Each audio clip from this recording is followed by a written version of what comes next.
Bem, o ministro Edson Fachin do Supremo Tribunal Federal determinou nesta quinta-feira que presos do regime semiaberto que forem nos grupos de risco e estiverem em cadeias superlotadas devem passar para a prisão domiciliar. A medida foi tomada devido à pandemia de coronavírus. Fachin atendeu a um pedido feito pela Defensoria Pública da União a favor de um habeas corpus para os presos em locais acima da capacidade, que não tenham cometido crime com uso de violência e que fazem parte do grupo de risco para a Covid-19.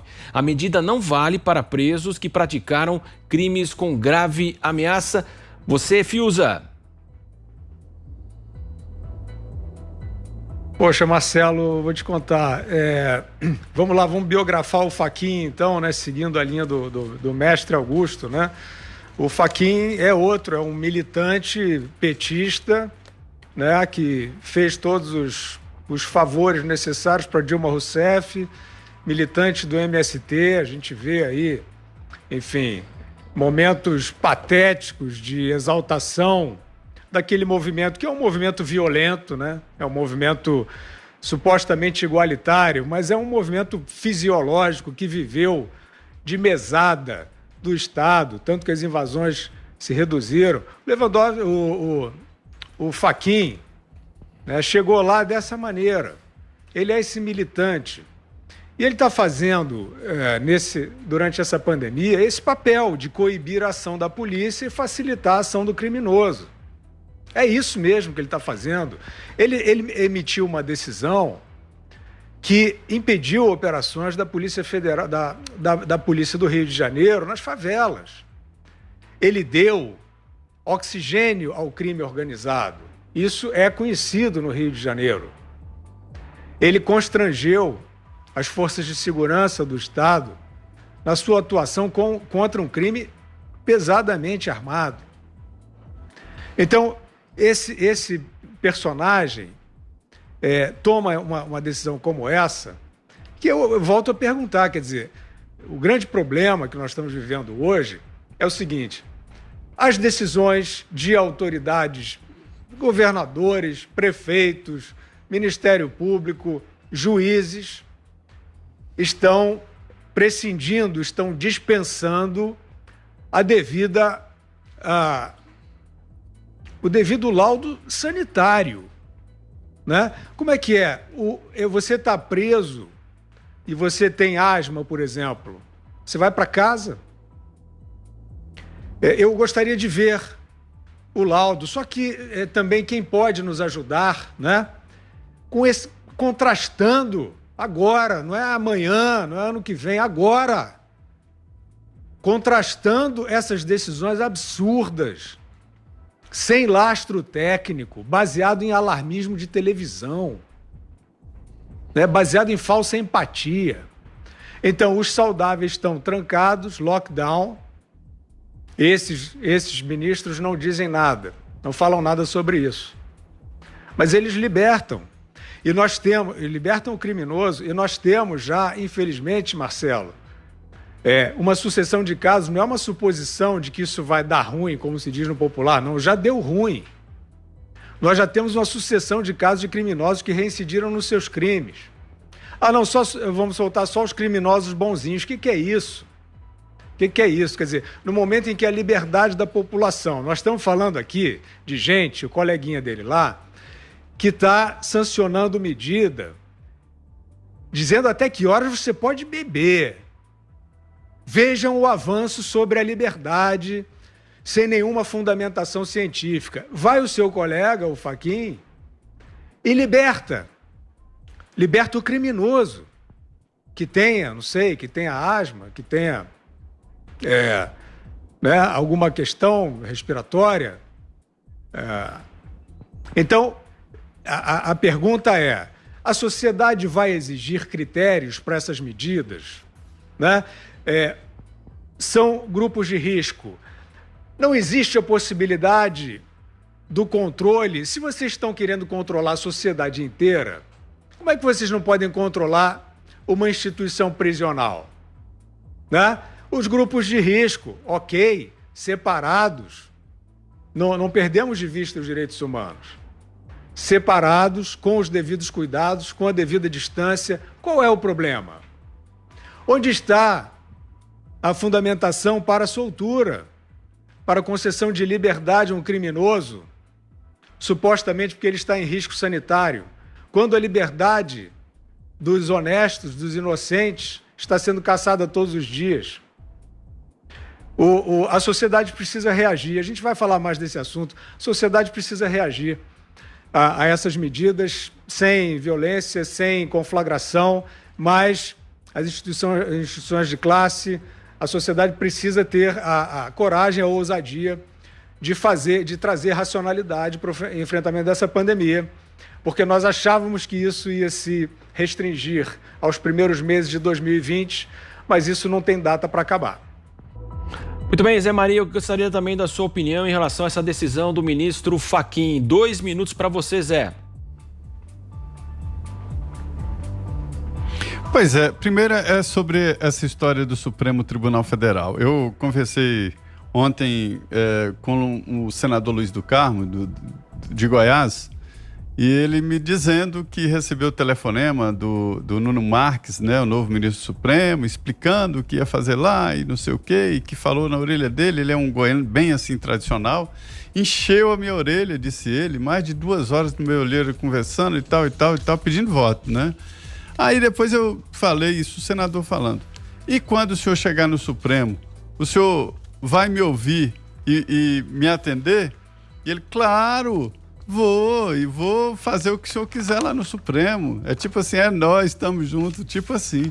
Aí o próprio senador rindo, que nada, eles chegam lá, vestem a toga e ficam distantes. Mas tem que ser assim. O ministro do Supremo tem que esquecer o seu indicador e seguir a Constituição. Até a chegada, a data da posse, ali esse é um princípio, ele é quase um purgatório, onde ele tem que passar primeiro pela indicação, existem vários querendo, depois a aprovação do Senado e finalmente a posse. A partir dali, ele não pode ser removido e ele tem que se esquecer do indicador. Ele não deve absolutamente nenhum favor. A Constituição determina que o presidente da República indique e que o plenário do Senado aprove, primeiro na comissão, depois no plenário, aprove. É assim, a Constituição manda isso. Então, o responsável pela indicação de um ministro do Supremo é a Constituição. O ministro não deve absolutamente nenhuma satisfação a ninguém, a não ser a sua própria consciência. E isso não é colocado em prática. Neste caso aí, eu entendo, olha, Marcelo, a partir do momento da condenação, o preso deixa de ter vida própria e, obrigatoriamente, o Estado tem que cuidar da saúde, da integridade dele para que ele volte à sociedade, porque aqui no Brasil não tem prisão perpétua nem pena de morte, aposta na recuperação. Então, o Estado tem que tomar conta. Mas o que eu vejo é uma falta de cuidado exatamente na avaliação do preso. E essas medidas gerais tomadas pelo Supremo, eu morro de medo, porque são gerais, genéricas demais e acabam soltando bandidos perigosos sem analisar caso a caso. Eu acho que esse é um assunto da vara de execuções penais. É esse juiz da vara de execuções penais que está ali no dia a dia e que conhece a carceragem, conhece os preços. Muito bem, nós estamos de volta para toda a rede Jovem Pan e agora também quero a opinião da Ana Paula sobre essa decisão do ministro Fachin. Ana. Vou roubar aí a frase então do mestre Augusto e do Fiuza, é hoje, né? Mais uma vez aí a gente falando desses tentáculos, no mínimo estranhos, né, do STF. E o mais interessante, Marcelo, é que esse habeas corpus a presos, né, de grupo de risco, como o Fiuza muito bem colocou, separa, isola, faz um isolamento inteligente, humano, baseado na ciência. Essa medida que vai soltar, aí eu não sei também quantos presos, é uma medida que inclusive vai contra a própria orientação de muitos governantes, que é o quê? Não tem Natal, não tem reunião. Se não tem Natal, não tem reunião, não tem Ano Novo, não tem shopping, lockdown, tá tudo fechado, por que soltar os presos? Por que soltar os presos? Marcelo, Alexander Hamilton, um dos pais fundadores dos Estados Unidos, ele tinha uma frase que nós brasileiros devemos prestar muita atenção. Ele falava assim: uma nação que pode preferir a desgraça ao perigo está preparada para um tirano e merece um. É hoje mesmo, né, Augusto Nunes? Os presos são 33 mil. Ana Paula, 33 mil. Todo fim de ano acontece o seguinte: metade não volta. E você acha que eles que transgrediram a lei, mas cometeram crimes violentos, são assassinos, homicidas, tem de tudo ali, pedófilo, tem de tudo, latrocidas. Você acha que eles vão respeitar, por exemplo, a lei que proíbe a bebida? Eles vão sair para comemorar o Natal, tá ali. Você mostra a carteirinha de preso, não sei se existe. Não, eu fui liberado pela justiça para isso, porque eu estava há muito tempo na cadeia e fico cansado. Então a gente tem saidinhas. E nesse ano não foi possível, porque a nossa concentração era lá, etc, etc. Então, neste momento, é melhor ser preso em São Paulo, porque você tem o salvo-conduto para beber, comemorar. Se você for pego numa festa, os outros vão presos, porque você está liberado pela justiça.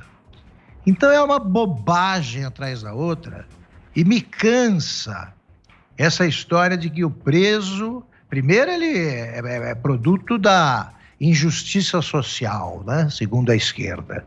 Depois o preso precisa ser tratado como o preso. Tinha um jornalista amigo meu que tinha uma tese muito interessante. Faz sentido o preso levar uma vida muito melhor do que o pobre honesto? Tinha que ser pior. Porque o pobre honesto é o seguinte: vamos resumir o dia a dia dele. Sai de casa tipo 5 da manhã, trabalha o dia inteiro, sempre se mantendo honesto. Volta para casa cansadíssimo, não tem o direito de ir e vir em fim de semana porque não tem dinheiro e, evidentemente, tem uma vida sexual complicada, porque ele chega exausto. Na cadeia, a turma lá, 3 refeições por dia, visitas conjugais, e se você for um figurão do PCC, você vai viver como vivia a turma dos chefes dos cartéis colombianos nos anos 80 e 90, quando eles construíam a própria cadeia. O Pablo Escobar fez isso, construiu a própria cadeia, tinha uma fachada de cadeia, ele exigiu que o exército ficasse a 1.000 metros dele, qualquer guarda e tal, e ele levava essa vida. Então, quando o preso vive muito melhor do que o pobre honesto, as coisas estão invertidas mesmo.